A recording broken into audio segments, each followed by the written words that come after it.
성경에서 말해주고 있는 복음은 생명입니다.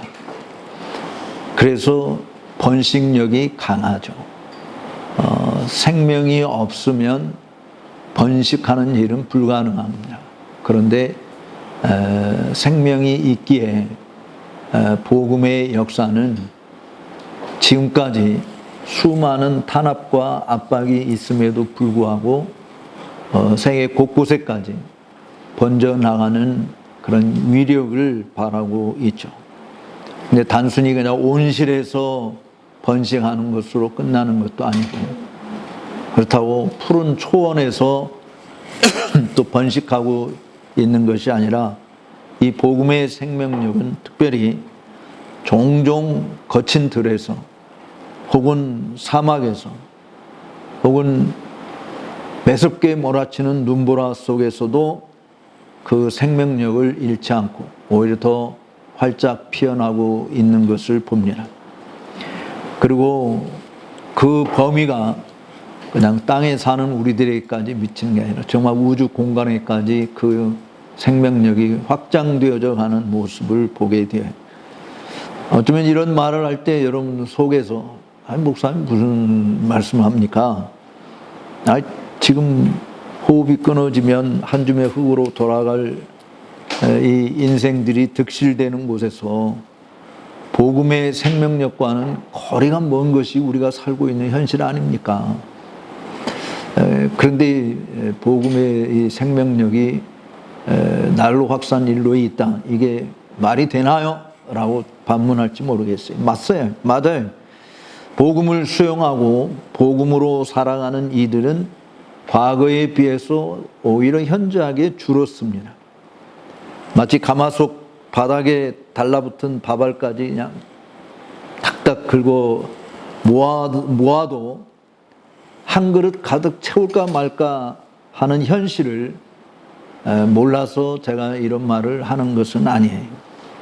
눈에 보이는 현실보다 복음의 생명력이 더 위대하다라고 하는 것을 믿기에 하는 말입니다.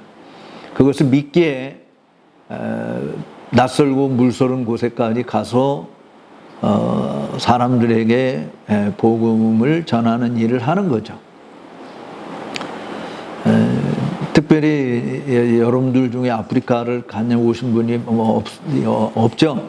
아프리카에 가서 제가 정말 왜 이렇게 참 불쌍하다라는 생각을 지울 수 없어요. 그들은 아무리 샤워를 하고 깨끗이 씻어도 시커매요.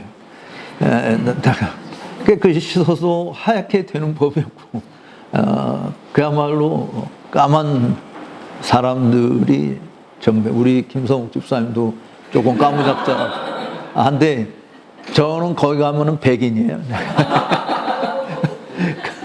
정말 온통 까만 것밖에는 없고, 또 오늘 이렇게 우리 이발도 하는 모습을 우리가 봤습니다만, 또 저도 특별한 은혜를 입었는데, 거기 머리가 이렇게 기르지 않습니다. 다 곱슬을 해서 남자들은 빡빡 밀어야 되고, 여자들은 일일이 머리카락에 하나씩 뽑아서 묶어가지고 가발을 써야 돼요. 그렇지 않으면 머리가 피부로 파고 들어가서 사람의 생명이 위험한. 그러니까 아니 까만 것도 정말 그런데 어떻게 저렇게 머리까지도 성한 머리가 없는, 그러니까 머리를 여자들은 감을 수 냄새가 그래서 많이 나요. 머리를 못 감으니까 가발로 뒤집어 써서 하여간 이렇게 머리 감는다라고 하는 것은 그야말로 참 어려운, 물도 많지 않지만 그런 거에 비하면 우리들은 참 행복한 곳에서 살고 있다, 이렇게 이제 생각을 할 수 있는데, 왜 그런 곳까지 가느냐? 그들에게도 복음이 필요하니까 사실은 가는 거예요. 그들도 똑같이 우리처럼 예수 믿고 구원받아서 천국에 가면 내가 볼 때는 곱슬머리는 없을 것 같아요. 천국에 가면 머리 안 감아도 되고 안 깎아도 되고 안 씻어도 되는지 모르겠어요. 하여튼 깨끗이 이미 그리스도의 피로 다 씻음 받은 사람들이기 때문에 정말 아름다운 모습으로 하나님 앞에 서게 될 건데, 근데 어쨌든 이 복음의 이 생명력이 그 까만 사람들에게도 또 가난한 사람들에게도 뭐 부자에게도 나 미치고 있다. 그러니까 우리가 생각하는 것 이상으로 훨씬 복음의 생명력은 위대하다, 이렇게 보는 거예요.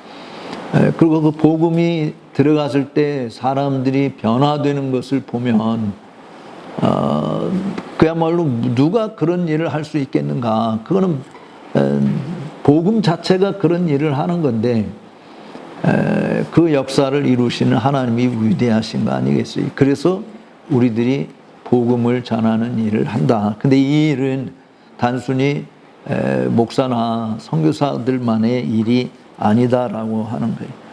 복음으로 말미암아 영생을 얻은 자들이라면 남녀노소를 불문하고 다 복음을 전해야 되고 전하는 자이어야 하는 겁니다. 이를 위해서 특별히 사명을 받은 자들이 존재하지만 그리스도인 모두에게 해당되는 보편적인 소명의식이 복음을 전하는 거예요. 그래서 제가 단기 선교 가서 사람들이 그냥 뭐 노래 몇 번 부르고 뭐 필요한 학용품 나눠주고 옷까지 나눠주고 하는 그런 것이 선교의 전부가 아니고, 진짜 선교는 복음을 전하는 것이다 라고 하는 것이에요. 만약에 그런 것이 우리에게 그런 사명이 없다면 예수님이 너희는 세상의 빛이요 세상의 소금이다 라고 말하실 필요가 없는 것이죠. 우리가 이 세상의 빛이요 소금이다. 빛이 없는 세상, 여러분 상상을 해보세요. 케냐에 갔는데 전기가 안 들어요. 깜깜해. 아무것도. 사람도 시커먼데 하늘도 다 시커먼 빛. 우리처럼 뭐 가로등이 있어서 막 불빛이 있는 것도 아니고. 그런데 정말 밤하늘의 별은 초롱초롱 그냥 얼마나 찬란하게 또 빛나는. 그러나 모든 게 까만. 근데 빛이 없다라고 생각할 때 정말 암흑천지에서 우리인가는 절망할 수밖에 아마 없을 겁니다. 또 소금이 없는 세상, 여러분 소금이 없는 세상 상상을 해볼 수 있나요? 사람이 살 수 없는 공간으로 남을 것입니다. 그래서 인간이 존재하는 한 불을 구하고 물을 구하고 빛을 구하고 소금을 구하는 일들이 항상 필요한 것이죠. 마찬가지로 영적으로 성령의 불길에 타올라 죄로 어둠의 세상을 밝히 비추고 만물보다도 심히 부패하고 타락한 인간의 심령을 소생시키는 역사는 바로 시대마다 절대적으로 필요한 것이다 라고 하는 것입니다. 우리는 안 해도 되고 해도 되고 하는 이런 선택 문제가 아니라 반드시 해야 되는 필수 과목이 전도하는 것이죠. 교회의 표지 가운데 우리가 3대 표지를 이야기할 때 말씀 선포, 그 다음에 올바른 성례 거행, 또 정당한 권징 시행, 이 세 가지를 이야기하지만 교회라고 하는 것을 이야기할 때 교육, 예배와 교육과 봉사와 전도, 이 부분을 우리가 빼놓지 않고 이야기하는 거예요. 예배, 교회의 기능 자체가 이 땅에 하나님의 교회를 하나님께서 세워주신 이유는 그 교회를 통해서 복음의 생수가 우리 안에만 머물러 있는 것이 아니라 흘러 넘침으로, 그래서 그 물결이 닿는 곳마다 소생케 되는 역사를 이루게 하시려고 하나님이 교회를 이 땅에 세우신 것이잖아요. 그래서 역사의 주인이신 하나님이 흑암이 온 지면을 덮어가는 위력을 발휘하는 것 같이 보이는 이 세상에 여전히 빛을 발하도록 남은 자들, 하나님의 백성들을 두신 것이. 길을 잃고 방황하는 무리들, 어둠 속에서 길을 찾지 못해 고통 중에 부르짖는 자들, 수고하고 무거운 짐, 죄의 짐을 지고 허우적대는 인생들, 눈이 있지만 보지도 못하고 귀가 있지만 듣지도 못하고 손과 발이 있어도 움직이지도 못하고 또 코가 있어도 냄새 맡는 것도 느끼지 못하는 이렇게 허물과 죄로 죽은 인생들을 향해서 복음의 찬란한 광채를 비추이도록 사명을 가진 것이 주님의 백성들 또 교회이다라고 하는 거예요. 그런데 문제는 이런 복음의 광채가 잘 눈에 띄지 않는다라고 하는, 너무 뭐 빛이 많으니까 이런 형광등 빛, 불빛, 전구다마 빛은 여기만 잠깐 비출 뿐이지 저 멀리 바깥에서는 뭐 보이지도 않아요. 빛이 많을 때는. 근데 이제 이 작은 불빛이라도 어둠이 짙게 깔리면 불빛 하나라도 멀리서 볼 수 있는 것이 되잖아요. 그러니까 지금 이 시대에 나는 어둠이 더 많아요? 빛이 많아요? 영적으로. 훨씬 어둠이 많잖아요. 우리나라도 우리나라를 예를 들면 대한민국 전체 인구의 80%가 넘는 사람들은 복음을 전혀 듣지도 않고 알지도 못한 채 살아가고 있고, 예수 믿는 사람은 20%도 지금 채 안 된다고 그렇게 이야기를 하는데, 그러니까 어둠이 훨씬 더 많아요. 전체 70억 인구 가운데 기독교 인구, 카톨릭까지 다 포함해서 많이 보는 사람이 20억이고 적게 보면 뭐 15억이다 이렇게 이야기하는데, 어쨌든 안 믿는 사람들, 우상을 섬기는 사람들이 훨씬 더 많아요. 그러니까 어둠이 더 많은데 왜 빛이 잘 보이지 않을까라고 하는 거예요. 왜 영적인 이 광명의 세계가 보지 못해? 물론 모든 사람들이 다 소경이 되어서 빛이 있어도 빛을 못 보는 사람, 어둠에 속한 자들은 그런 거죠. 근데 우리 믿는 사람들은 그런 그 빛을 보느냐? 빛을 잘 못 보는 이유가 뭘까라고 하는 생각을 해봐요. 그것은 사도 바울이 고린도 교회에 편지하면서 고린도후서 4장 4절에 보면 이렇게 이야기하고 있는 것을 볼 수 있어요. 고린도후서 4장 4절에 3절부터 봅시다. 3절부터 4장 3절부터 보면, 만일 우리 복음이 가리웠으면 망하는 자들에게 가리운 것이라 라고 이야기하고, 4절에 뭐라고 말합니까? 같이 읽어봅시다. 그 중에 이 세상 신이 믿지 아니하는 자들의 마음을 혼미케 하여 그리스도의 영광의 복음의 광채가 비치지 못하게 함이니 그리스도는 하나님의 형상이니라. 아멘. 지금 여기 이 말씀을 보면은 왜 사람들이 복음의 광채를 못 볼까? 광채라고 하는 것은 그야말로 찬란히 비추이는 빛인데, 이 복음의 빛을 사람들이 보지 못하는 이유가 이유가 뭐라고 그랬어요? 4장 4절에서 이 세상의 신이 그 복음의 광채를 비추이지 못하게 가로막고 있기 때문이다 라고 하는 것이죠. 이 세상의 신이 우리 하나님은 나 외에는 다른 신이 없다고 이야기하지만, 우리 사람들 편에서 보면 이 세상의 신들이 무진장 많잖아요. 뭐 일본만 해도 우상들이 그냥 뭐 600만 개다, 뭐 800만 개다 이렇게 이야기하고, 또 힌두교의 신은 뭐 3만 개다 뭐 이렇게 이야기하는 사람도 보이는데, 어쨌든 이 세상의 신들이 엄청 많아요. 모슬렘들은 하나님을 보지 못하고 그들이 섬기는 신들, 또 인도나 스리랑카 이렇게 보면 다 힌두 신들을 섬긴다고 다른 것들 빛을 비추지 못하는, 그러니까 이 세상의 신이 믿지 아니하는 자들의 마음을 혼미케 한다. 그래서 그리스도 영광의 복음의 광채가 비치지 못하게 한다. 그런데 어떤 자들에게 이 복음의 광채가 비치지 못하는 겁니까?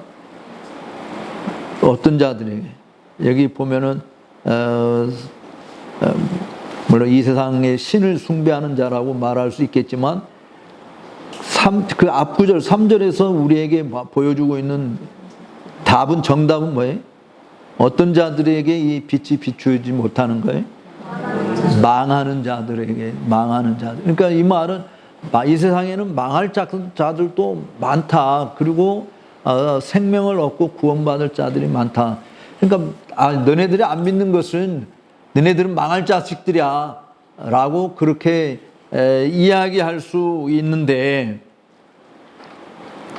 복음의 광채는요, 바울이 이야기한, 예를 들어서 사도행전 9장이나 또 26장 바울이 자기가 다메섹 도상에서 주님을 발견하게 되었을 때 간증하는 내용을 보면 뭐라고 말했냐면 해보다 더 밝은 빛이라 그랬어요.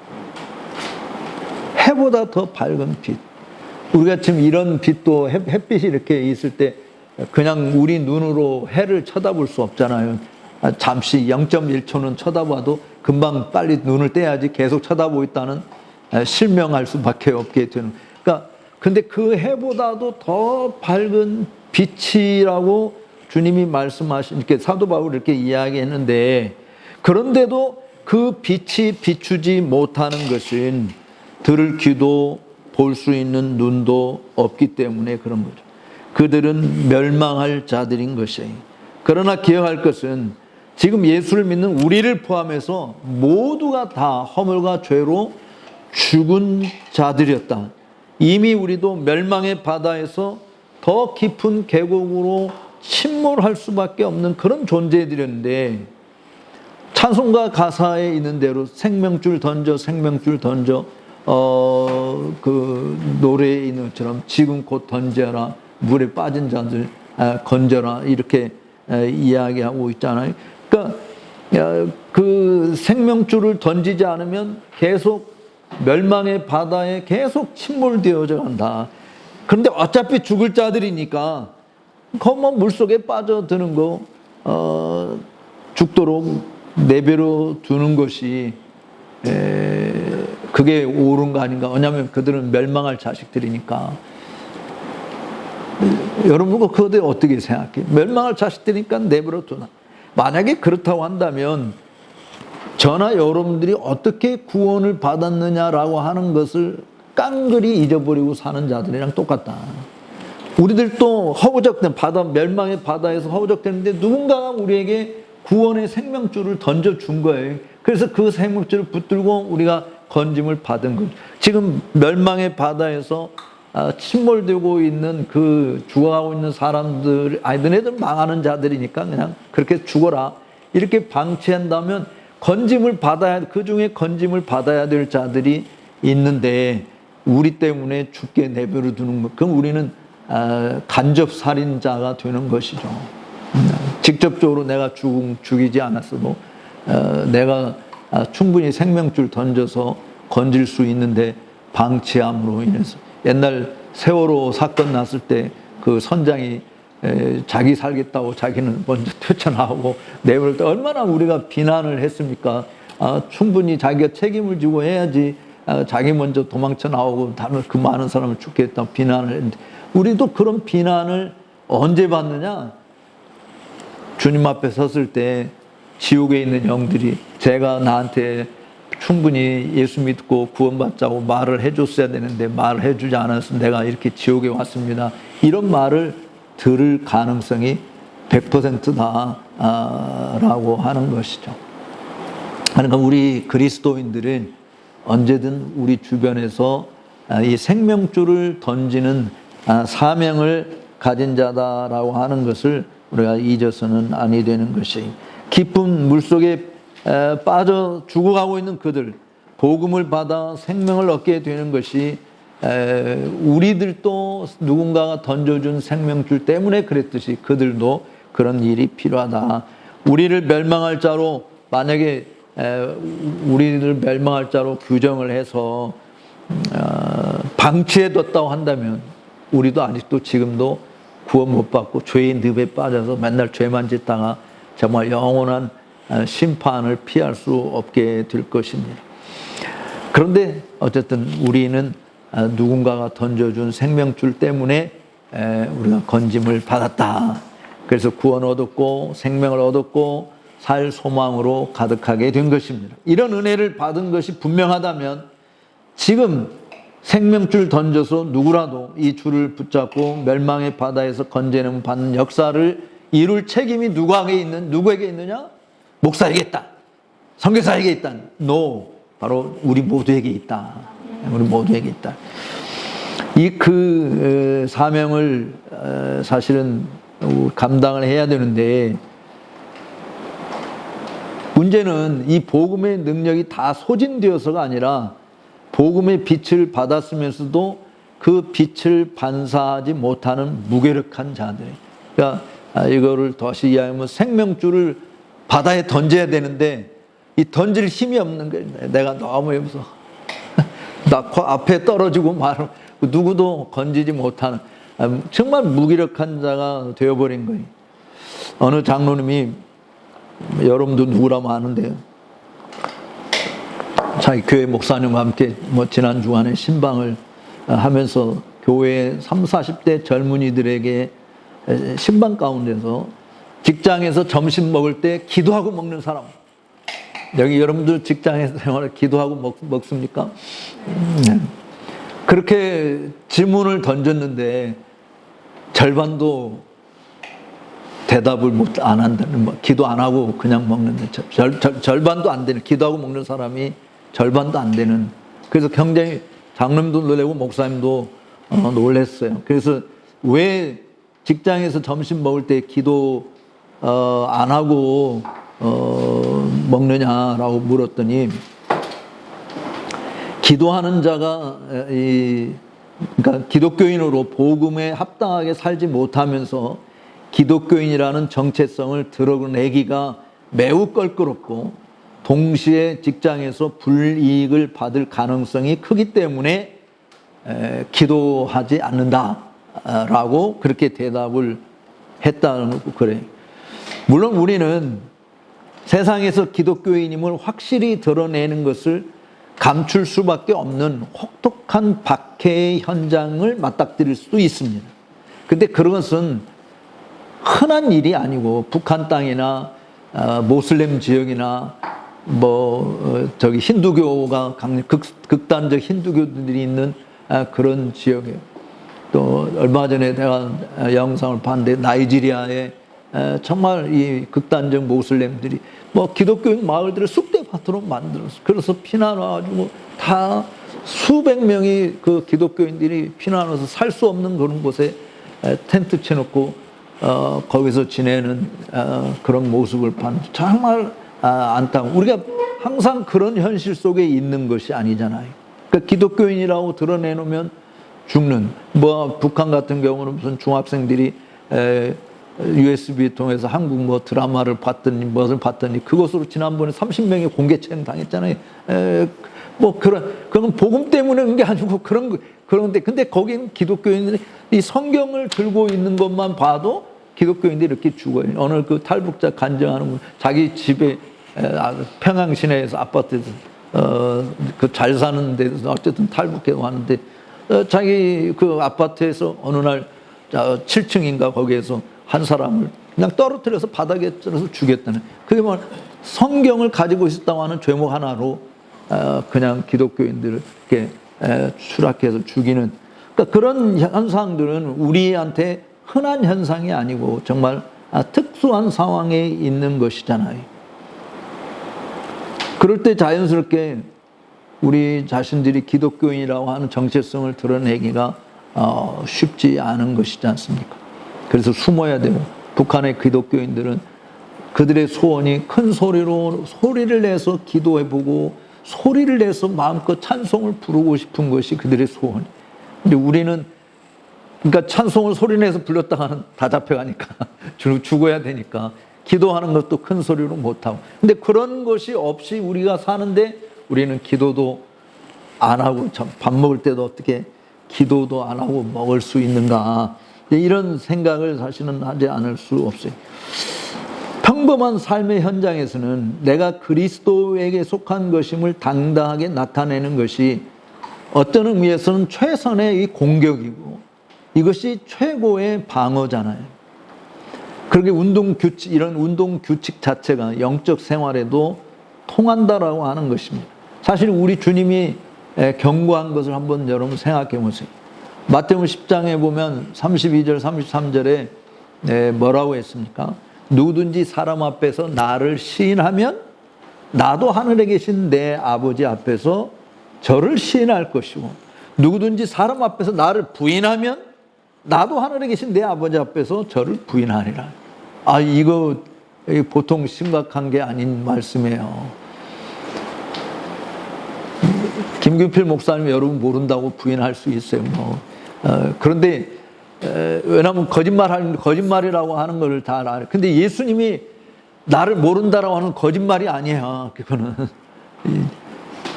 거짓말을 하실 수 없으신 분이잖아요. 근데 그분이 하나님 앞에서 나 서참은 모릅니다 라고 이야기한다면 그것처럼 불행한 일이 어디 있습니까? 그러니까 사람에게서도 사실은 부정당하는 것도 수치스럽고 당혹스러운 것이죠. 그게 모른다고 했기 때문에 누구는 그래서 극단적 선택을 했잖아요. 그런 사람이 대통령 후보로 나오고 지금도 그냥 큰 소리 치고 별 희한한 일을 하는 것이 우리가 사는 세상인데, 근데 하나님 앞에서 예수님이 우리를 사랑하사 우리를 위하여 자기 몸을 내어주신 그 예수님께서 나를 모른다고 부인한다면 이거는 재앙 중에 재앙이라고 말할 수밖에 없죠.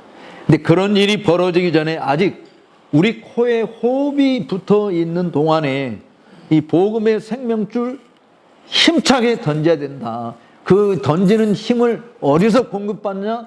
아까 오전에 말한 것처럼 주님의 문 곁에서, 주님의 문설주에서 주님을 기다리며 사모하는 자에게 하나님이 감당할 수 있는 힘을 공급해 주실 줄로 믿습니다. 그것이 세상을 이기는 믿음이에요.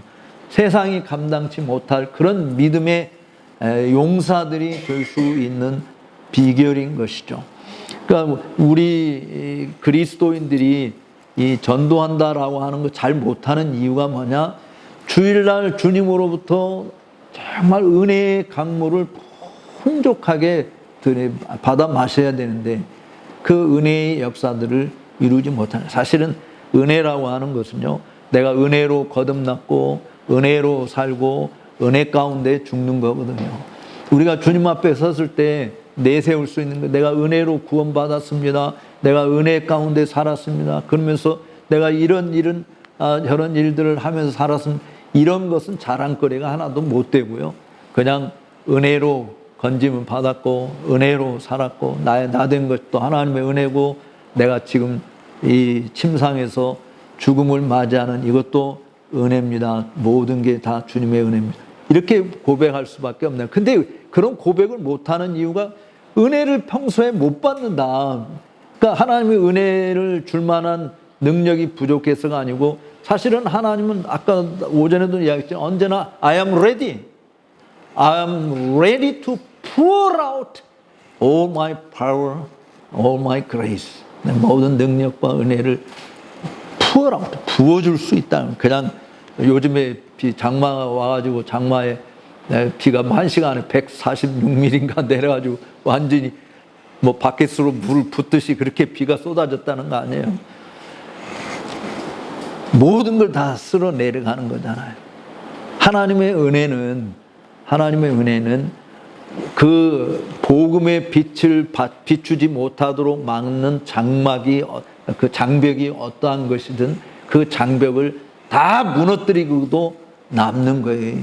철의 장막, 북한에 지금 그렇게 공산당이 저렇게 막고 있고 막 온갖 핍박을 가해도요, 북한에 현재 그리스도인들이 비공개적으로 지금 나오고 있는 통계, 오픈도어 선교회가 관할하고 있는 그 성도 수만 5만 명이에요. 지금 5만 명. 북한. 근데 그 5만 명이 또 관할하고 있는 지하교회 성도 수를 합치면 하여간 최소 20만 명은 넘는다라고 그렇게 그러니까 철의 장막이 정말 그렇게 있어도 눈에 보이는 그 장벽이 엄청나도 복음의 위력은 그 장벽을 뚫고 들어가서 여전히 사람들을 건지는 일을 하고 있다. 아프리카든 아시아든 뭐 남미든 세계 곳곳에 그런 일들이 벌어지고 있다라고 하는. 그러니까 우리가 은혜를 받아야 되는. 왜냐하면 하나님은 주신다고 했잖아요. 때를 따라 돕는 은혜를 얻게. 은혜 보좌 나와라. 내가 주겠다라고 하는 거지. 그 보좌 앞에 안 나오는 게 문제잖아요. 그러니까 우리가 왜 전도를 잘 못하느냐? 그 은혜를 풍성히 받아 누려서 다른 사람과 함께 나눌 수 있는 힘. 그 은혜는 내가 복음을 전하면서 부끄러워하지 않는다. 바울도 로마서 쓰면서 그렇게 이야기했잖아요. 왜냐하면 그것은 구원을 주시는 하나님의 능력이기 때문에 그렇다. 그 유대인이든 헬라인이든 상관없이 모든 자들에게 하나님의 복음을 전한다. 내가 전하지 않는 내게 화가 있다. 그렇게 이야기했잖아요. 그래서 숙제하듯이 하는 것이 아니고 시댁에 가는 것은 며느리한테 숙제죠. 숙제. 딸은 자기 집에 가는 것은 숙제가 아니고 즐겁게 가요. 그거는 즐겁게 가. 근데 하여간 시댁에 간다. 며느리가 시댁에 간다. 그거는 즐겁게 가는 게 아니에요. 그냥 숙제를 위해서 가는 거예요. 그러니까 우리가 신앙생활 전도는 숙제하듯이 하는 게 아니에요. 그거는 숙제하듯이 하는 것은 무거운 짐이에요. 우리 복음을 전하는 일은 즐거운 것이에요. 즐거운 것. 제가 뭐 이제 곧 70이 다 돼가는데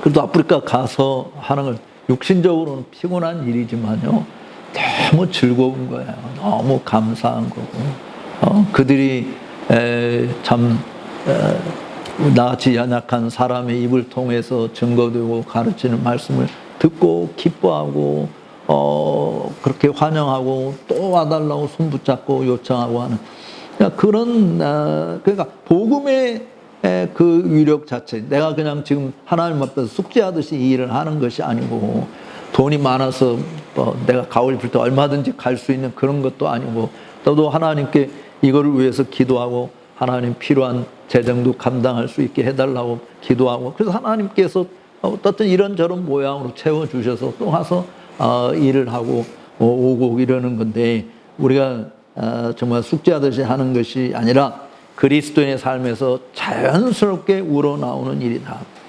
종종 여러분들이 재난의 현장 이렇게 막 뭐 자동차 사고가 났다든지 또는 뭐 불이 났다든지 이런 곳에 소방대원이 휴가인데 우연히 휴가 가는 길에 그걸 발견했다. 소방대원의 입장은 어떤 거예요? 나 휴가에 난 지금 휴가니까 나 몰라라고 싹 하면 그건 나쁜 놈이야. 근데 휴가를 할지라도 가끔 보면 그 소방대원이 우연히 지나가다가 또 뭐 경찰이 자기 휴가인데 우연히 길 가다가 뭐 이런 거 보고 위험에 처한 사람을 건져주고 하는 소식을 우리가 듣지 않습니까? 그러니까 마찬가지로 사람들에게 떠밀려서 억지로 그런 일을 하는 것이 아닌 것처럼 복음의 광채를 비추는 일도 거듭난 성도로서 본능적 반응이어야 한다라고 하는 거예요. 그런데 상당수 그리스도인이 이 일을 애써 감추거나 피하고 다닙니다. 그래서 복음 전하는 일이 점점 줄어들고 사람들이 복음의 광채가 비추지 못하도록 가로막고 있는 이 세상의 헛된 신의 계략에 빠져서 그야말로 우상을 섬기는 것. 우리들도 다 우상 섬기고 뭐 이렇게 신주단지 모시고 뭐 사주팔자 보고 무당 데려다 굿하고 뭐 절간에 가서 뭐 빌고 또 새벽마다 정한수 떠놓고 그냥 뒷마당에서 산신령에게 기도하고 이렇게 우리들도 다 예전에 우리 복음이 한국에 들어오기 전에 또 복음이 들어왔어도 아직 많은 사람들이 그런 일들을 했잖아요. 그런데 그런 어리석은 자리에서 벗어나서 복음을 받아들이고 그런 모든 것을 버리고 새 생명을 얻어서 정말 살아가는 그런 모습들이 있듯이 우리들이 그와 같은 일을 감당해야 된다라고 하는 오늘 읽은 본문을 이제 생각을 좀 해봅시다.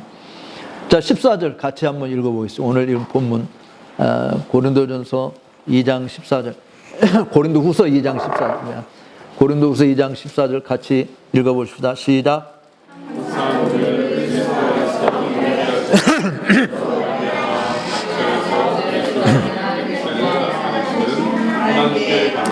아멘. 여기 보면 참 항상 우리 아침에는 날마다라고 하는데 그것도 같은 의미라고 봐야지. 날마다 항상 우리를 그리스도 안에서 이기게 하시고 그냥 이렇게 해도 돼. 그리스도 안에서 빼고 그 가로치고 항상 우리를 이기게 하시고 우리로 말미암아 각처에서 그리스도라는 냄새를 나타내신 하나님께 감사하노라 라고 해도 되는데 바울이 여기 in Christ 이 그리스도 안에서라는 말을 여기다 집어넣었어요. 그리고 항상 이기게 하신. 근데 항상 이 이기게 하시는 하나님의 은총을 누리기 위해서는 반드시 우리가 잊지 말아야 될 게 in Christ 그리스도 안에 있어야 된다라고 하는. 그러면 또 재밌는 표현은 여기 보면은 우리로 말미암아 각처에서 everywhere you go you have to be shine the light of the gospel. 어디로 가든지 어디에서든지 우리가 복음의 강체를 그리스도 안에서 이기게 하신다. 그리고 그리스도 안에 names fragrance 또는 perfume 향수 이거 냄새를 나타내는 하나님께 감사. 사실 이 본문을 좀 생각해 보면 바울이 고린도후서 2장 13절에 있는 말씀 보면은 2장 13절에 뭐라고 바울이 이야기합니까? 내가 내 형제 디도를 만나지 못함으로 내 심령이 편치 못하여 저희를 작별하고 어디로 가요? 마게도냐로 갔다 이렇게 이야기. 그러니까 2장 13절에서는 바울이 지금 마게도냐로 떠났어요. 그리고 7장 5절에 와서 7장 5절을 한번 보세요. 7장 5절. 7장 5절에 보면 우리가 마게도냐에 이르렀을 때 우리 육체가 편치 못하고 사방으로 환난을 당하여 안으로는 밖으로는 다툼이 안으로는 두려움이라. 그러니까 7장 5 그러니까 지금 2장 13절에서 7장 5절까지 바울이 마게도냐로 떠나서 그리고 7장 5절에 마게도냐에 도착해서 고린도 교회에 편지를 쓴 게 지금 이거든. 그러니까 마게도냐로 오는 요 사이에 그러니까 2장 13절에서 7장 5절까지 사실 본래 바울이 의도한 바에서 크게 이탈한 상황을 이야기하고 있는 것입니다. 그 이유는 이 본문에서 자신의 사역이 사도로서 충실한 사역임을 반박하고 있어요. 바울은 고린도 교회에서 자신의 사도성의 의문을 제기해서 선교 일정에 이 변경을 두고 그는 믿을 수 없는 사람이야, 변덕쟁이야 이렇게 사람들이 비난을 퍼붓자 그에 대한 해명 그리고 그가 원래 계획했던 대로 도착하지 못한 이유를 이 2장 14절에서 7장 5절 그 사이에 그 이유를 좀 이야기한 것이에요. 그런데 이 설명의 핵심이 뭐냐면 그가 예수 그리스도를 총사령관으로 모시고 따르는 주님의 충실한 제자임을 반박한 것입니다. 바울의 계획은 뭐냐면 언제나 어디서나 예수 그리스도를 따르는 것이었다라는 거예요. 그 일에 있어서 언제나 총사령관이신 그리스도 예수 안에서 이김을 주시는 하나님께 감사하다라고 말하고 있는 겁니다. 이는 우리가 영화에서 보듯이 예를 들어서 전쟁에서 이렇게 로마 군인들 싸우고 돌아오는 개선장군의 모습을 보게 되어지면 그 행렬과 같이 승전보를 울리는 작업을 여기서 지금 연상하게 하고 있는 바울이 쓰고 있는 용어 자체가 그런 거예요. 그러니까 이 말씀 보면서 우리가 부끄러움을 느끼는 모습이 뭐냐면 우리는 승전보는커녕 날마다 패배의 연속이라고 고개조차 들 수 없는 나약한 존재들에 불과한 것은 아닌가 하는 스스로 자책이 드는 거죠.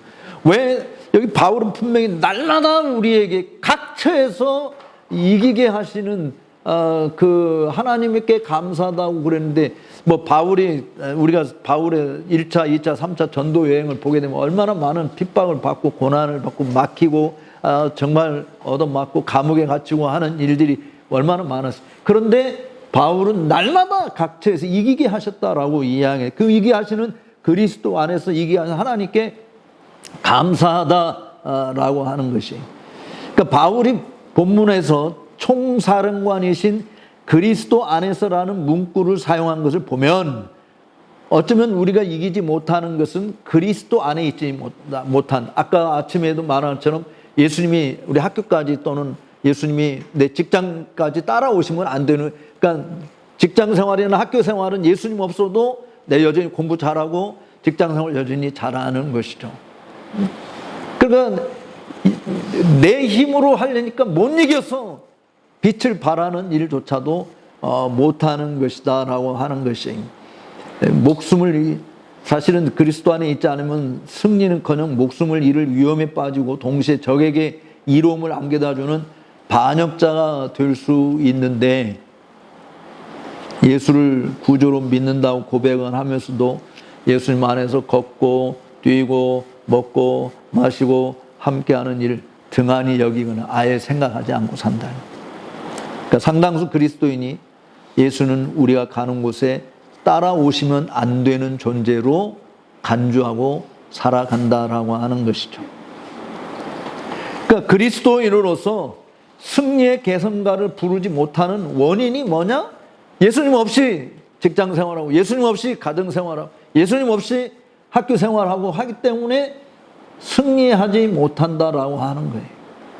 목회도 마찬가지예요. 사실은 목사님들이 가장 하나님을 잘 믿고 하나님 안에서 산다고 이야기하지만 목사님들 중에도 하나님 없이 사는 사람들 태반이에요. 굉장히 많아요. 만약에 하나님이 계시다고 한다면 그렇게 하면 안 되는 거죠. 그러니까 왜 우리에게 복음의 위력, 아까 생명력이 있어서 번식력이 굉장히 강하다고 했는데 그런 위력이 왜 우리가 맛보지 못하는, 왜 복음의 광채를 그렇게 비춤을 받지 못하고 있는가? 내 마음대로 산, 사령관의 지시를 무시하고 내 마음대로 살고자 하는 곳은, 그러니까 학명이 있는 곳에서는 저는 요즘에 야당에서 무슨 해병대 하병 죽은 것에 아주 청문회하고 그것을 이야기한 것이 학명이죠, 사실은. 지금 저렇게 나와서 무궁화 세 개가 그냥 별자리 이렇게 학명하는 것이기 때문에 지금 이런저런 일이 벌어져. 그러면 지금 군인의 명예를 완전히 실추시키, 자기가 정당하다고 생각하는지 모르지만 명예를 실추시키는 일들을 하고 있는 건데, 우리가 총사령관이신 그리스도의 지시를 받지 않고 내 마음대로 내가 대대장이고 내가 사단장이고 내가 뭐다 해서 내 마음대로 할 수 있는 것이 아니라고 하는 거거든요. 그래서 가정과 학교와 직장과 사회생활에서 주님이 영광을 받으시는 일들이 그렇게 많이 벌어지지 않는 모습을 보는 것이에요. 예수 그리스도 안에서 행하고 그 안에 뿌리를 깊이 받고 그 안에 세움을 입어서 사도적인 가르침을 받은 대로 믿음에 굳게 서 있는 참 그리스도에게는 어떤 일이 벌어질까? 예수님과 함께 걷고 뛰고 즐거워하고 그 안에 거하고 그 안에 뿌리를 깊이 내리고 그 안에 세움을 입고 가르침을 받은 대로 믿음에 서 있는 그런 사람들에게 무슨 일이 벌어져? 15절에 답이 있어요. 자, 15절과 16절, 오늘 읽은 고린도후서 2장 15절과 16절 보십시다. 뭐라고 이야기합니까? 우리는 구원 얻는 자들에게나 망하는 자들에게나 하나님 앞에서 그리스도의 향기니 이 사람에게는 사망으로 쫓아 사망에 이르는 냄새요, 저 사람에게는 생명으로 쫓아 생명에 이르는 냄새라. 누가 이것을 감당하겠느냐? 야, 정말 여기 놀라운 말씀이 여기에 기록되어 있어요. 참 그리스도인, 그리스도 예수 안에서 날마다 이기게 하시는 하나님을 의지하는 그리스도의 삶은 하나님 앞에서 fragrance of Christ, 그리스도의 향기다. 다른 말로 이해하면 냄새를 풍기는 거예요. 방귀 뀌면 무슨 냄새? 향수 바르면 무슨 냄새? 향수 냄새. 땀이 뻘뻘 나면 무슨 냄새? 땀 냄새가 나는 거예요. 근데 바로 그리스도 안에 있는 자는 무슨 냄새라고? 그리스도를 아는 냄새, 그리스도의 향기나 그리스도를 아는 냄새. 그러니까 여러분들이 전도하는 것을 잘 하지 못하는 것에 대해서 지금 책망하고자 하는 것이 아니고, 전도에는 달인이 없어요. 저도 잘 못하는데 뭐라고 말하겠어요. 근데 하나님이 허락하지 않는 한 누구도 예수를 구주로 믿을 수 없는 건 분명하지만, 문제는 구원함을 받았다고 큰 소리치는 우리가 풍기는 냄새가 뭐냐 이거예요.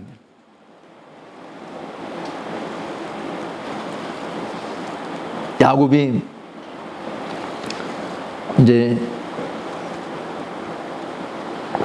하란 땅을 떠나서 이제 아버지 집으로, 어머니 리브가가 있고 형 에서가 있는 그 땅으로 이제 돌아가는 길에서 세겜 지역을 지날 때 야곱에게 하나 있는 딸 이름이 뭔지 알아?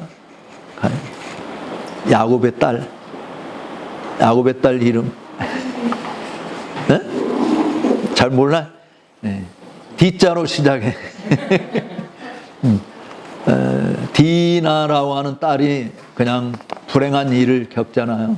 그래서 이제 세겜의 추장 하몰의 이제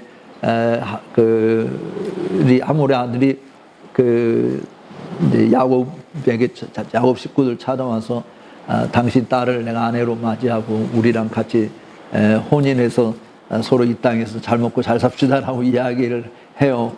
그러니까 이제 화가 난 시몬과 레이가 먼저 이야기한 것은 뭐냐면, 우리가 할례를 받지 않으면 우리가 결혼할 수 없다라고 거짓으로 이제 이야기하는 거. 물론 할례를 받지 않으면 결혼할 수 없는 것이겠지만, 어쨌든 이 사람들을 할례를 받기, 모든 남자들이 다 할례를 받는. 그러니까 할례를 받고 나니까 다 이제 앞에서 신음하고 있을 때 시몬과 레이가 가서 그냥 세겜 사람들 다 도륙을 해버리냐, 죽여버리잖아요. 그때 이 야곱이 한 이야기가 창세기 34장 30절에 보면 이렇게 이야기했어요. 야곱이 시몬과 레에게 이르되 너희가 내게 화를 끼쳐 나로 이 땅 사람 곧 가나안 족속과 브리스 족속에게 냄새를 내게 하였도다. 냄새를 내게 하였도다. 나는 수가 적은즉 그들이 모여 나를 치고 나를 죽이리니 그리하면 나와 내 집이 멸망하겠다. 너희 무슨 짓을 했느냐? 나로 하여 냄새를 내게 했다.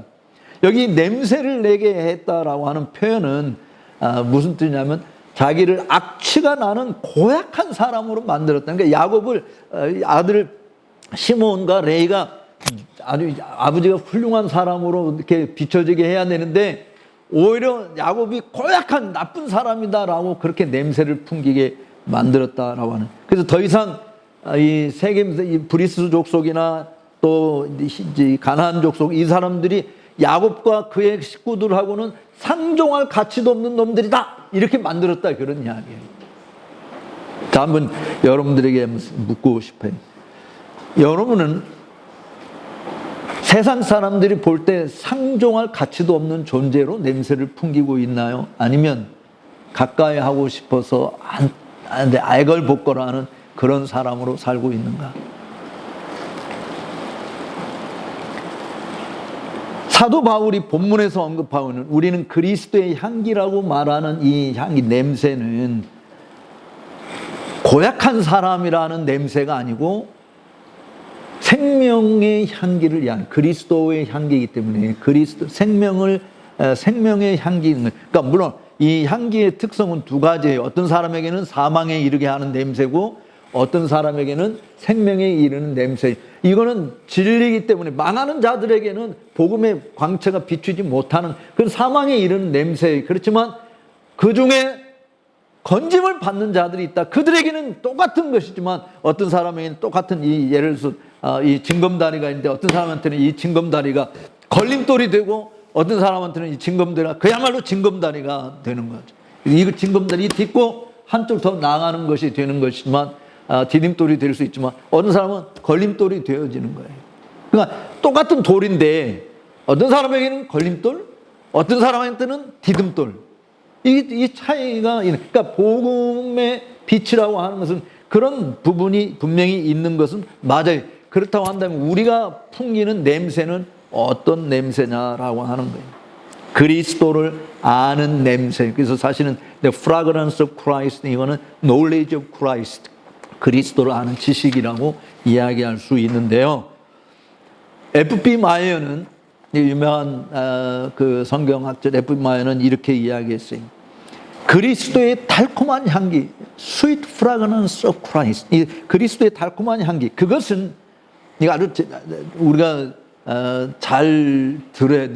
이게 여러분들이 그리스도의 향기라고 이야기하는 것하고 지금 이분이 해석하는 것하고 상당히 차이가 있을 수 있어요. 잘 들어보세요. 여러분이 생각하는 그리스도의 향기, 이게 뭐냐라고 생각할 때 이분이 지금 뭐라고 하냐면, 우리가 무엇을 하느냐가 아니라, 이게 그리스도의 향기를 그리스도인들이 무엇을 하느냐가 아니라 그것을 행하는 방식에 달려 있다라고 하면서 정의를 내릴 수 없는 달콤함, 부드러움, 예의, 비이기심, 그러니까 자기 중심이 아니고 이타적인 비이기심, 그리고 다른 사람들을 기쁘게 하여 교화시키려는 열망만큼 우리의 말이나 행동에서 나오는 냄새가 아니다. 여러분들 그리스도의 향기,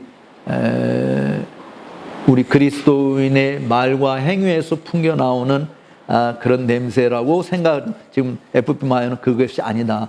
이 냄새는 뭐냐면, 그것은 그리스도와 함께 하나님 안에 감추어진 생명의 호흡과 향기이며 그분과의 교제에서 나오는 향기다, 이렇게 이야기했어요. 그러니까 우리의 착한 행실이 향기라고 말한 것이 아니고, 사실은 그리스도 안에서 하나님과 함께 교제하는 데서 나오는 냄새라고 하는 것이에요. 그러니까 여러분의 영혼의 습관을 주님 품성의 감미로운 라벤더로 감싸라, 이런 이야기. 그런 의미에서 사도 바울은 냄새를 그리스도를 아는 지식과 같은 것으로 묘사한 것이죠. 그러니까 신자는 그리스도를 아는 지식으로 성장해 가고 그 안에서 풍성한 삶을 살아야 하는데, 그리스도와 함께하는 교제에서 우리도 모르게 그리스도의 성품이 쏟아져 나온다, 이런 이야기예요.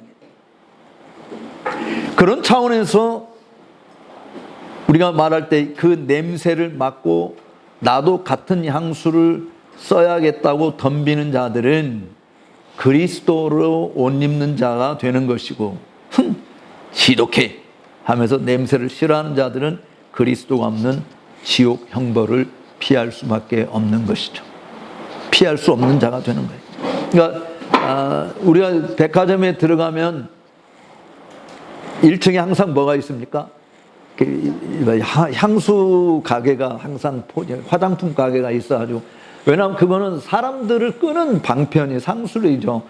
왜냐하면 1층에 딱 들어가는데 화장실 냄새가 난다고 그러면 그 백화점 누가 오겠어요. 그런데 향수 냄새가 아주 진동하게 있음으로 인해서 사람들이 그거 보고 야, 냄새 좋다고 들어온. 그러니까 우리가 그리스도인으로서 우리가 풍기는 냄새가 누구랑 교제하는 데서 나오는 냄새냐. 사도 요한이 요한일서를 쓰면서 우리가 눈으로 보고 귀로 듣고 손으로 만져본 것을 너희에게 전하는 것은 우리로 하여금 너희가 우리와 함께 교제하게 하려 함이라라고 하면서, 우리의 교제는 하나님 아버지와 그 아들 예수 그리스도와 함께하는 교제라, 그렇게 이야기했거든요. 그러니까 우리에게서 나오는 냄새가 누구랑 교제하는 가운데서 풍기는 냄새냐라고 하는 거예요.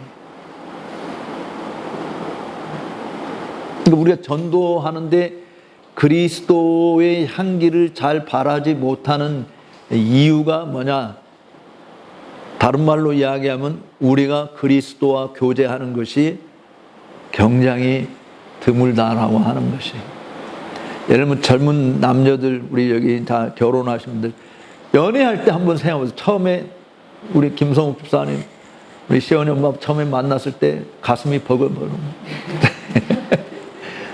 두근두근, 그냥 생각만 해도 좋고 그랬죠? 네. 저도 제 아내 만났을 때 그랬어요. 그런데 그런 모습이, 그러니까 예를 들어서 우리가 다 남녀 간의 사랑에 빠지면 표시가 난다고 그러잖아요. 표시가 난, 뭐 얼굴 모습이나 뭐 행동 이런 거 보고 야, 너 누구 만났구나 하고 뭐 이렇게 놀리기도 하고 하는 것처럼 똑같이 우리 주변에 있는 사람들이 내가 그리스도와 사랑에 빠졌다 라고 하는 것을 아느냐, 아니면 사내 연애는 안 되기 때문에 철저하게 감추고 사는, 예수님이 우리 보고 철저하게 냄새 풍기지 말라고 그랬을까요? 그러니까 예수님과 우리가 교제하는데 사실은 믿지 않는 남편 둘 가정에서 베드로전서 3장에서 그 믿지 않는 남편을 둔 아내에게 준 말씀이 있지 않습니까? 그러니까 무엇으로 우리를 단장할 것인가? 그리스도로 단장하게, 그리스도의 냄새를 풍기고 믿는 아내를 보면서 남편이 그 냄새에 끌려올 수 있는 것이 되어야 되는데 그런 일들을 우리가 잘 못한다. 어쨌든 우리가 풍기는 냄새, 왜 직장에서 사람들이 우리를 보고 그리스도를 맡을 수 있어야 되는데 그리스도의 냄새를 못 맡느냐? 그러니까 전도가 안 되는 이유가 거기에 있는 것이죠. 아까 점심 먹을 때 기도하지 않고 먹는다고 하는 사람들이 그렇게 반절도 넘다고 했듯이 자기가 그리스도인으로 살지 못하는, 그리스도는 못 사는 이유는 그리스도와 함께하지 못하기 때문에 못 사는 거죠. 그리스도 안에 없기 때문에 못 사는 거예요. 그리스도 안에, 우리 다 부족하지만, 완벽한 사람 아무도 없어요. 부족하지만 우리가 하는 이런 일들을 통해서 정말 그리스도를 아는 냄새를 맡게 하는 일이 필요하다. 아까 로마 그 승전가를 부르는 개선 장군들의 행렬 모습을 여러분들이 영화에서 보면요, 냄새를 풍기거든요. 그 행렬을, 그 개선 장군들이 오는 그 행렬의 냄새가 나요. 근데 이 냄새는 그들을 맞이하는 로마 사람들에게는 정말 향기로운 냄새인 거예요. 로마인들에게는. 그런데 반면에 지금 쇠사슬에 묶여서 끌려오는 사람들한테는 사망에 이르는 냄새. 왜냐하면 이제 곧 죽거나 죽는다라고 하는, 끌려와서 노예로 팔려가든지 사형장에 형장에 이슬로 사라져, 그거거든요. 그러니까 어떤 사람에게는 정말 승리의 개선가를 부르는 생명에 이르는 냄새지만 또 어떤 사람에게는 사망에 이르는 냄새다. 그걸 지금 바울이 이야기하고 있는 거거든요. 그러니까 우리 그리스도인들이 사실은 똑같은, 아까 말한 걸림돌이 되느냐 디딤돌이 되느냐, 우리 그리스도인들은 디딤돌이 되려고 하지만 어떤 사람들은 건축자의 버린 돌에 걸려서 넘어지는 자들이 있다라고 하는 거예요. 그래서 그거는 복음이 가진 특성이에요. 그렇지만 우리가 살아있는 동안에 우리가 할 일은 뭐냐? 정말 생명의 냄새, 그리스도를 아는 냄새를 풍기는 일을 해야 된다. 이것이 그리스도인이 가진 복음의 특성인 것입니다. 그러니까 복음을 받아들이는 사람과 거부하는 사람에게 똑같은 일이 일어나는데, 복음을 받아들이는 사람에게는 복음이 구원의 수단이지만 복음을 거부하는 사람들은 그 복음이 멸망의 수단이 되는 거죠. 복음은 정말 말 그대로 good news인데, it is good news shouldn't be a means of perishment, but should be a means of eternal life. 그러니까 멸망의 수단이 되면 안 되고 우리가 영생의 수단으로 삼도록 그렇게 우리가 기도해야 되는 거예요. 여러분들이 직장 생활할 때, 가정 생활할 때, 사회 생활할 때 어쨌든 하나님 나를 사용해서 구원의 은총이 사람들에게 미쳐질 수 있게 주옵소서라고 기도하는 일이 필요한 것입니다. 우리 힘으로는 안 되니까. 근데 이제 그것을 가로막는 것이 죄잖아요, 죄. 로이 존스 목사님 그 청교도의 글을 인용하면서 그런 이야기. 주님, 내가 달콤하게 여기는 죄를 내게서 제거하여 주옵소서. 우리 모두가 다 숨은 달콤하게 여기는 죄악들이 있어요. 죄 짓는 것을 즐기는. 네, 주님 그거를 내게서 거두어가 주옵소서. 우리는 그런 기도를 사실은 해야 돼요. 왜냐하면 죄가 그리스도의 향기를 바라지 못하도록 가로막는 장벽이기 때문에. 그래서 악취가 나는 거잖아요. 죄가 예수쟁이들이 저래라고 하는. 그러니까 저는 지금 여당의 전당대회 앞에 두고 원희룡 씨 보면서 너무 안타까워요.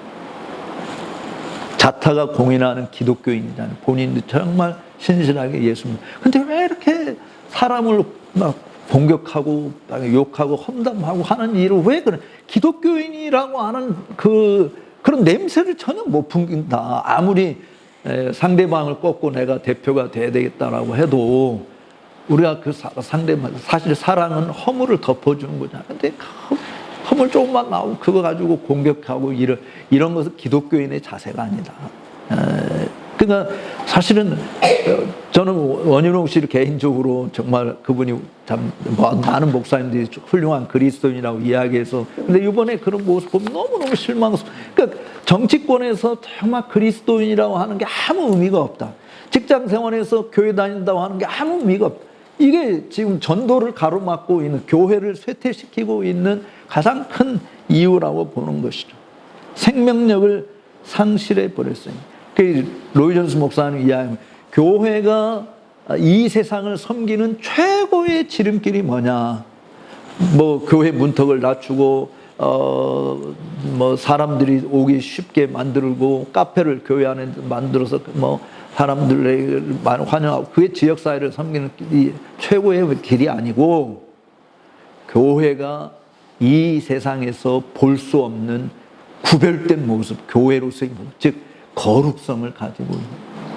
그러니까 그리스도인들이 거룩하게 사는 것, 그게 그리스도를 아는 냄새, 거룩의 향기가 그리스도인들에게 있어야 되는, 우리의 말과 행실과 모든 삶 속에서 구별된 하나님의 병, 그러니까 세상이 볼 수 없는 것을 교회가 봐야 되는데 교회 오니까 세상과 똑같아. 그런 매력이 없는 거죠. 세상에서 볼 수 없는 것을, 우리가 다른 나라를 여행하는 것은 우리나라에서 볼 수 없는 것들이 매력적인 것들이기 때문에 다른 나라 가서 보는 것처럼, 우리 주변에서 흔히 볼 수 있는 일들을 교회에서도 똑같이 경험한다고 한다면 교회에 와야 될 이유가 하나도 없죠. 예수를 믿어야 될 이유가 하나도 없는 것이죠.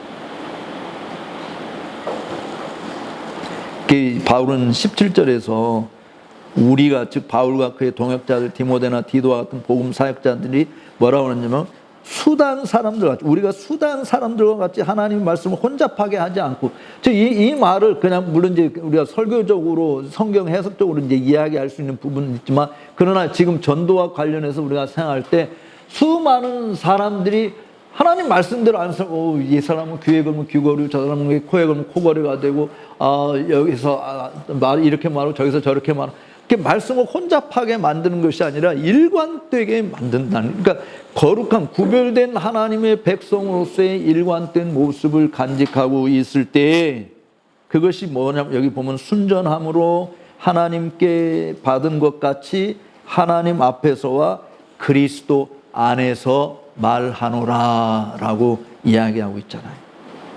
요즘 시대야말로 복음을 혼잡하게 하고 있어요. 혼잡하다라고 하는 이 헬라어는 무슨 말이냐면요, 혼잡한, 장사꾼이 술에 물을 타서 부당한 이익을 취하는 것처럼 자신의 이익을 위해서 복음의 순수성을 흐리게 하는 것을 가리키는 단어예요.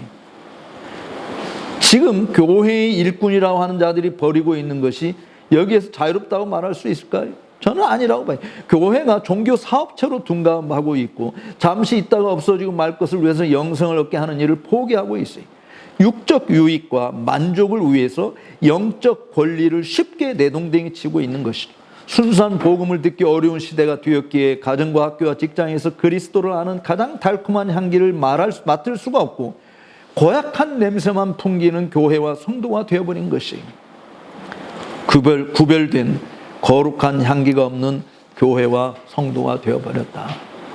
그러니까 바른길 교회가 정말 구원의 방주로서 사명을 제대로 감당하려고 한다면 그리스도를 아는 냄새를 물씬 풍기는, 여러분 모두가 그리스도와 함께 교제해서 그리스도의 그 거룩한 향기들을 뿜어내는, 세상에서 볼 수, 다른 교회에서 볼 수 없는 그런 모습을 보여주는 것이 한다라고 하는, 달라야 함이, 개혁교회라고 해도 달라야 함이 분명하는데 개혁교회 성도도 그렇지 않은 교회 성도들과 다른 게 별로 없다.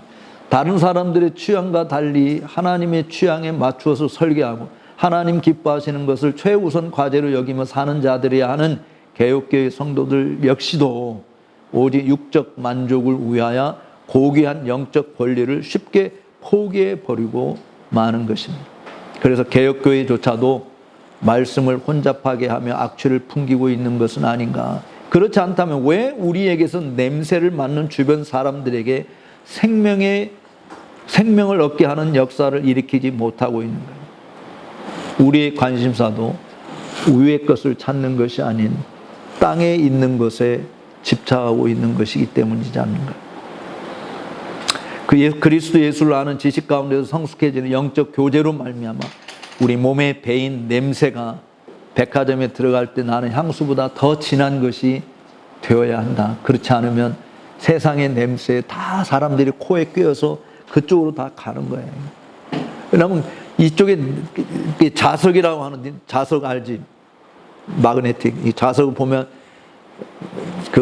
땅에 있는 모든 철분들 막 이런 것들이 어느 쪽에 자석이 두 개가 있어. 하나는 10와트짜리 자석이 있다. 하나는 5와트짜리 자석이 있다. 그럼 어디에 많이 달라붙게? 10쪽에 더 센 놈한테 많이 달라붙는 거잖아요. 근데 세상이 지금 우리보다 훨씬 세요. 복음의 위력보다 훨씬 센 거예요. 그러니까 많은 사람이 세상에 달라붙어 있어요. 근데 이 복음의 위력은 물론 이제 많은 사람이 청함을 받지만 택함을 받는 사람 많지 않기 때문에 그럴 수는 있지만 어쨌든 복음의 위력이 센 것이에요. 그것이 사람들이 많이 달라붙어. 그럼 이제 우리 이렇게 질문을 합시다. 사랑의 교회에서 나오는 복음의 위력과 바른길 교회에서 나오는 복음의 위력 어느 것이 더 셀까요?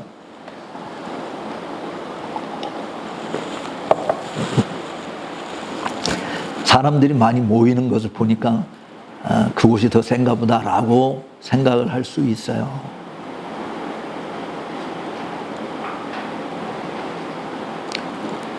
저는 어디가 더 세냐 이거를 내가 판단하는 사람이 아니기 때문에 말은 못하지만 이런 말을 함으로써 여러분 스스로 판단할 수 있어요.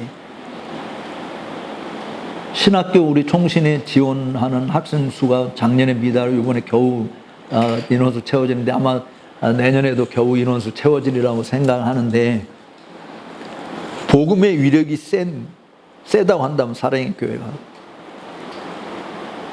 거기에 수천 명의 젊은이들이 존재하는데 그들 중에서 왜 복음의 위력 앞에 굴복하고 나도 이제는 주를 위해 살아야 되겠다라고 헌신해서 신학교 지원하는 학생들이 거의 없을까?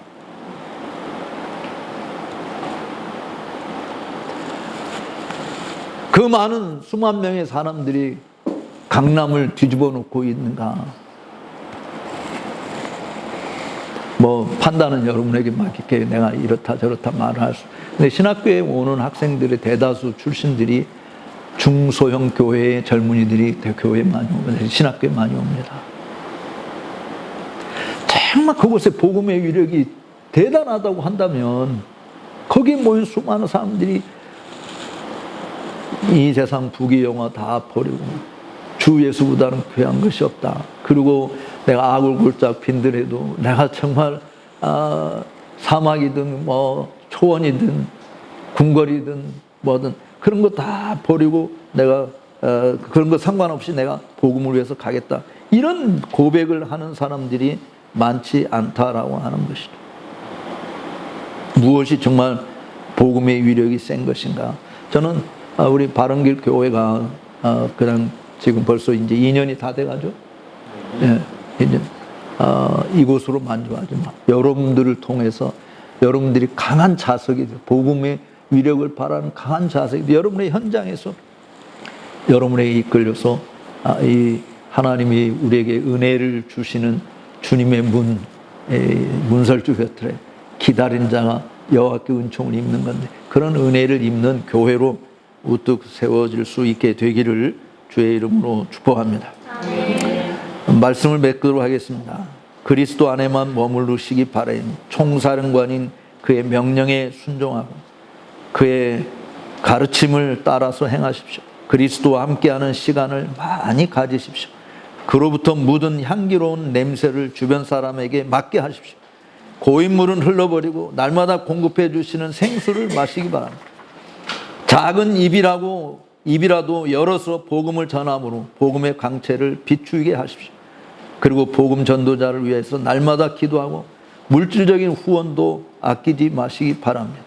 사실은 영혼 구원을 위한 기도와 물질적인 헌신이 필요한데 믿지 않는 자들을 위한 기도, 기회 닿는 데 입을 벌려서 순수한 복음을 들려주기에 힘써야 되고 복음을 전하기 위해서 직접 선교사로 강하는 사람들을 위해서 기도해야 되고 그런 자들이 필요한 일들을 잘 감당하고 물질로 후원하는 일을 해야 돼요.